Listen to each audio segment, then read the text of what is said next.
Death threats. Yeah? Death threats. So much so that these guys had to come off their games in order to protect their families.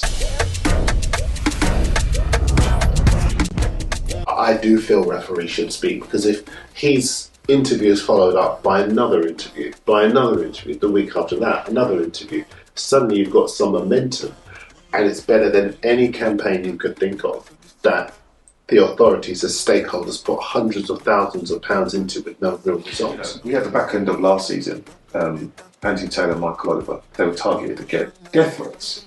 Yeah? Death threats. So much so that these guys had to come off their games in order to protect their families. The fans don't care about that. But because Anthony's never spoken in the way that he has before. Had he spoken last season and been able to trigger that shock and universal disapproval of that kind of action, then maybe it might have been different. Maybe you might improve the climate, but you don't improve the climate by not saying anything. Yeah. But there's an irony about the fact that refereeing is asking for change in the way that people behave towards it. But refereeing doesn't want to change. Referee is saying, this is the way we've always done it, we're going to stay the same. I don't really see how you can make that demand on everybody else, but be so intransigent. I don't think that's a fair labelling of referee not wanting to change. But it's facts, it's not labelling, it's facts.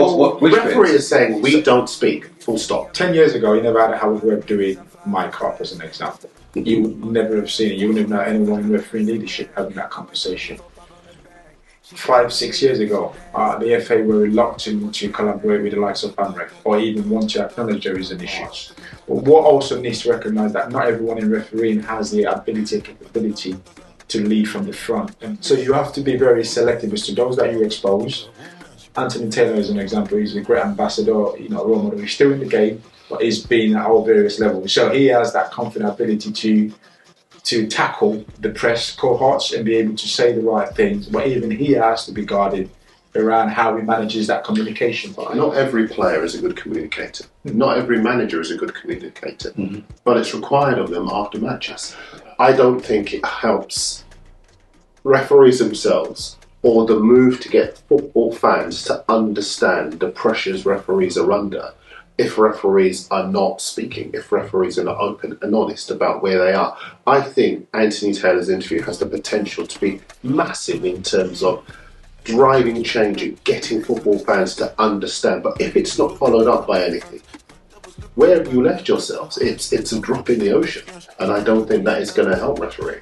I agree with that opportunity to maximise those kind of subject matter. I think because it's doing a lot of heavy lifting on its own, if you think about it. Terrific interview, Dan Ryan at the BBC, asking all the right questions and eliciting all the great answers, right? But if it's not followed up with other interviews so that you can create a culture where people understand this is what referees go through to provide your game, your entertainment, your weekly, weekend fix, if you like.